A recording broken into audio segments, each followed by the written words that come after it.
This is a follow-up to a video I did yesterday about thermal coal from the United States being shipped through Vancouver, Canada to China. I looked into this a little bit, and the coal they use to make steel is cleaner burning than this stuff. It's got low sulfur, and they've learned how to control the burning and the gases that come out over the last 50 years. They're pretty good with that. But this is called thermal coal, which is the messiest, dirtiest coal there is, and they have lots of it in the US. And it's illegal for the US to export thermal coal to a third world country. So what they've done is they have bypassed that law by shipping it to Canada, and then it's shipped out of here to China. So this is a crime. If I try to sneak $40 worth of cheese across the border without declaring it, I get busted. But these people are moving millions of tons of illegal coal to a country that has the worst pollution record on the planet. And complicit in this are local elected officials, local businessmen, and a lot of government civil servants who are not elected but have jobs, and the Port Authority in Vancouver. So I just thought I'd mention that. There's a huge overspill of pollution possible from this facility into the local area where there's about 1.3 million people, and our big salmon river is right where the sea dock is. We used to have a huge coal mine in the interior in a place called Elkford, which was the higher quality coal, and I think that's been mined out. So the leftover facility here is a rail line that goes maybe half a mile out into the ocean. So it's designed for loading coal onto deep sea ships, so they're keeping that running. But the people in British Columbia, we're entering an era where we would rather give up something like that and any jobs that it might produce here locally to safeguard the population, especially since it's not even Canadian coal and it's being done illegally, and it's a major pollution issue for us in the city, which it's about, I don't know, 5 miles from the big population center. It's right where the water flows in and out of the Big Fraser River, which is our main salmon river. And the ships will be dropping coal dust as they leave here and go to China. So I just thought I'd mention that. This is a big international crime being swept under the rug. On the other video I put a link to the newspaper article about this. Item 2, I was standing in the bank yesterday and there was a TV screen on, and what was on there was bad and incendiary journalism on one of those TV stations that has a reputation for working with the New World Order. And what was on there was, in quotation marks, "Are there ISIS sleeper cells in the USA?" A legitimate question, also designed to scare the hell out of people. And they had videos of the ISIS army marching, and all the people had basically the same clothes. They had their faces covered, all dark on their heads, and they had kind of a khaki midsection, dressed like we imagine people in the Middle East dress. They all had the same rifle, and they were marching in formations, and it was very reminiscent of the Nazi marches. And around the edge of the frame it was softened and turned to black. So this was done, this was not an objective, here's a video of some guys marching. This is something that was produced to create a certain effect. And if these guys are wild men and radical Islamists, how do you walk up to them and film them while they're marching to go chop the heads off the local Catholics? It seems that's not too probable. And the shots were from down low up. It was very cinematographic. It wasn't just somebody with the camera taking a picture and saying, look at this, it's really scary. So that, somebody making that is propaganda. Somebody showing that is trying to create an effect, because that's not an objective shot with somebody with a video camera or a phone saying, look at this, I think we ought to pay attention. This is professionally done and presented on a national basis as news. But there was no news. There's a film of some guys marching and a question, are there ISIS sleeper cells in the USA? It's my contention that ISIS is paid for by somebody, possibly the CIA. They usually are the people that turn out to be behind all of this stuff. And they are mercenaries.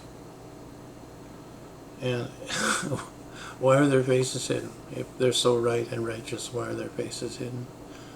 Probably so facial recognition couldn't be used on them, and determined that some of them are professional mercenary soldiers.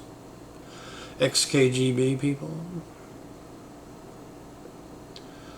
There's much mischief afoot in the Middle East.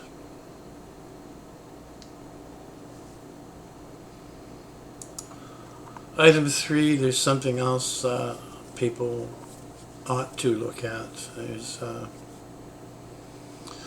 a book by a man called Sheridan, Michael Sheridan from Ireland, called The Labyrinth of the Psychopath. And he has determined that in this case, we say cream rises to the top, well in this case, scream rises to the top, that psychopaths have worked their way up through governments, police forces, media companies, religions, and they meet each other on the way up, and then they form little unions, and the people at the top of these huge commandeering institutions are psychopaths, which is why everything's so crazy. Now this needs to become common knowledge. How to identify them needs to become common knowledge, and we need a psychopath registry like we used to have, or we have a sexual offender registry and pedophile registry.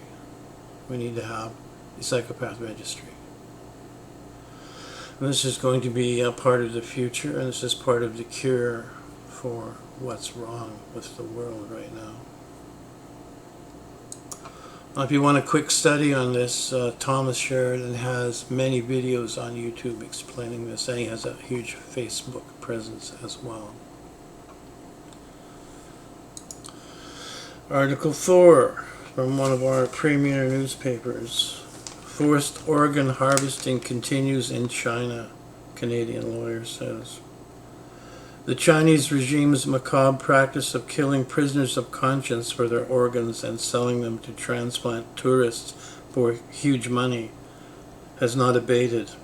That was the grim message imparted at the University of Toronto seminar on May 28th.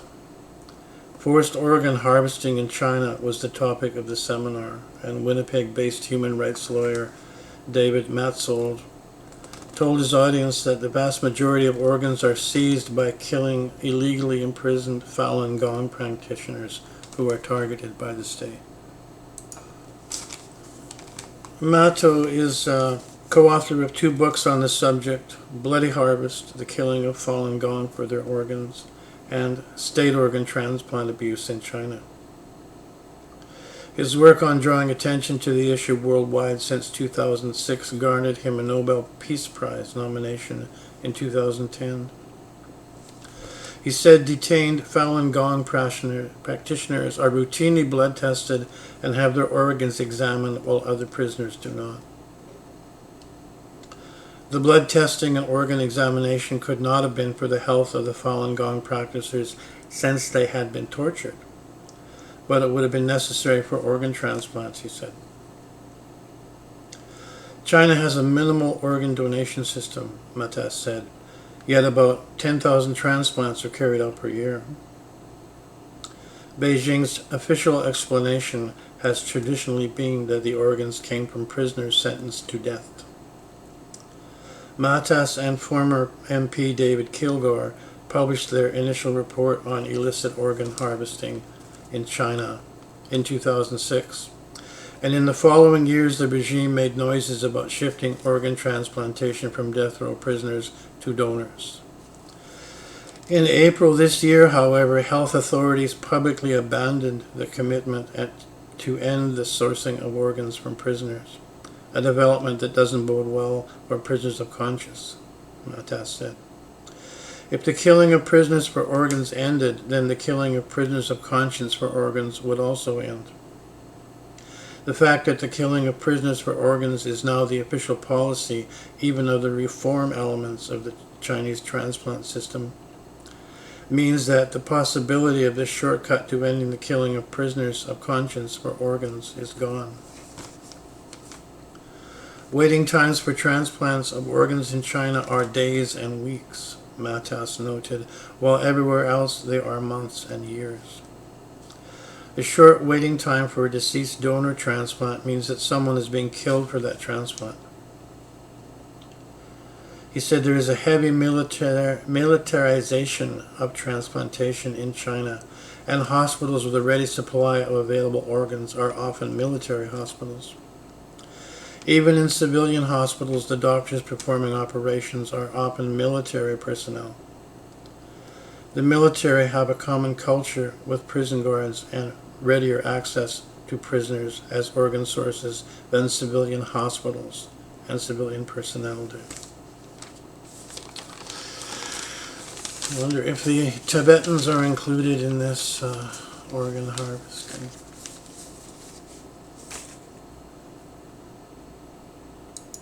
I remember in the 80s there was a whiff of rumor that with all the violence in Africa, that the real reason behind it was organ harvesting disguised as civil war.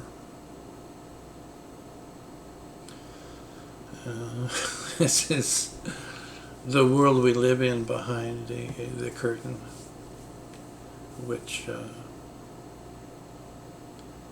the news is not telling us.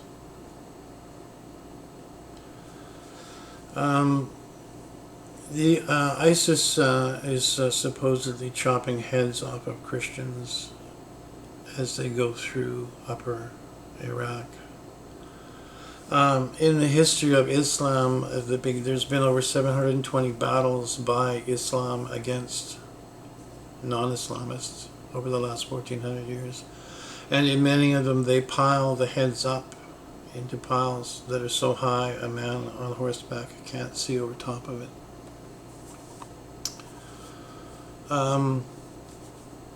ISIS is not a country. Countries declare war on each other. It's legal to shoot people in the opposing army, but it's not legal for some guys with AK-47s to wander around the countryside chopping the heads off people. It's murder. And the glorious Western ideas of the United Nations and NATO were designed to stop this. No more war, never again, blah, blah, blah. So I think these groups, political idealist groups, have an obligation to go forward with their mandate. However, they are being manipulated by huge business concerns. It's still all about the oil that's there. And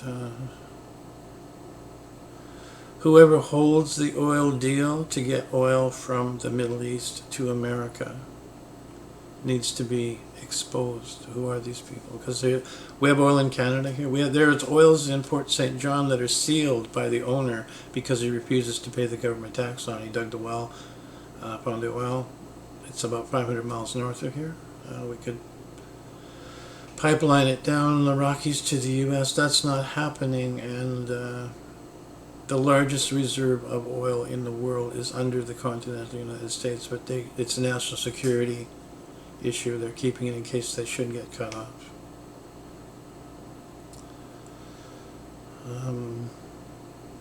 So in the meantime, the rest of us are terrorized by the news, which is very much like the book 1984 by George Orwell, who was an early New World Order Illuminati guy, and he wrote this book to warn us about what was coming. We're already there.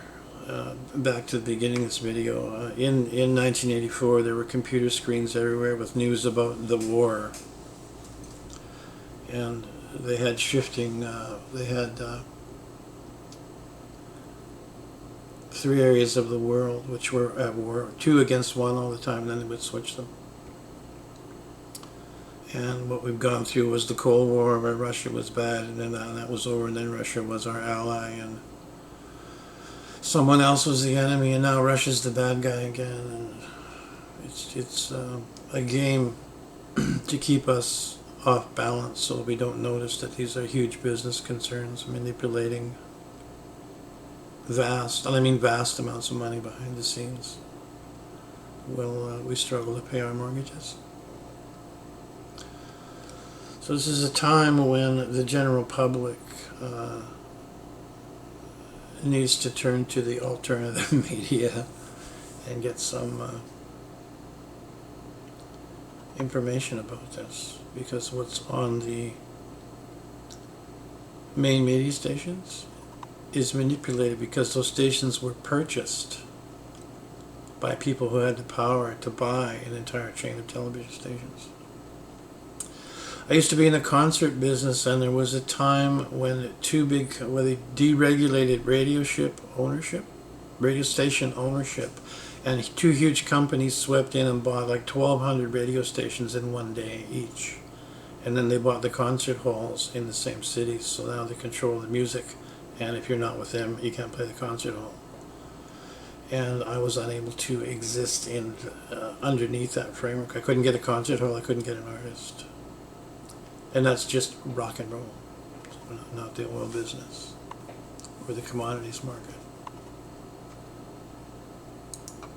Now, all of this is part of what I call the war on consciousness. Those above us want you to stay afraid, stunned, and asleep, and preferably drunk and stoned at the same time. Well, they illegally make millions, as in shipping illegal coal out of the U.S. through Canada quietly. There's lots of that kind of stuff going on. A lot of the best information I get comes from Christian newspapers and Christian television shows, because part of the Christian ethic is to tell the truth, and maybe powered a little bit by the fact that the Christians are the assumed target of Islam, but Islam is being used to get rid of the Christian ethic, which is exactly against what the manipulators of the planet want to be doing. This is why ISIS wears masks. This is why the child slave trade is virtually unknown, and anybody in it hides their faces. They keep it hidden. If they think they're right, if they're Satanists, why aren't they out in public?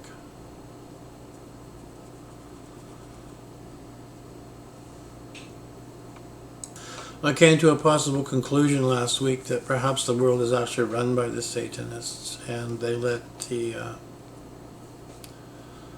Christian ethics people live in a dream world of honesty and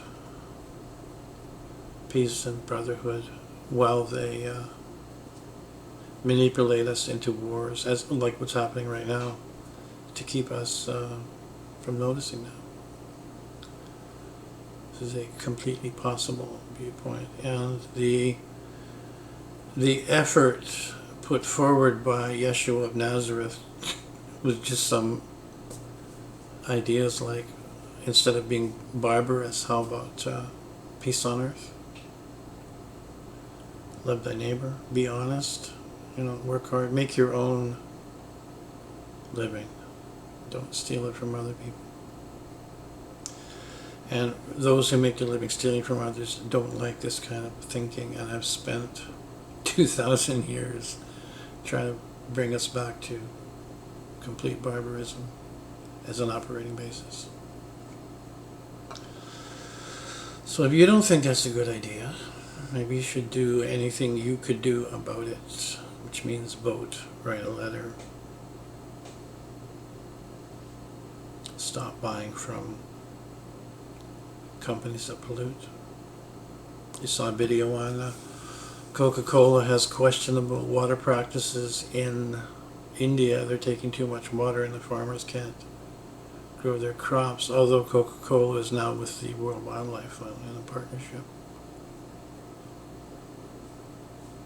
And no, I'm not just singling them out, that's just the one that comes to mind. Many of the large corporations have environmental crimes, and the only power we have is to vote with our feet, with our money, and say, stop doing that or we won't buy your stuff. It's quite simple. And it's non-violent.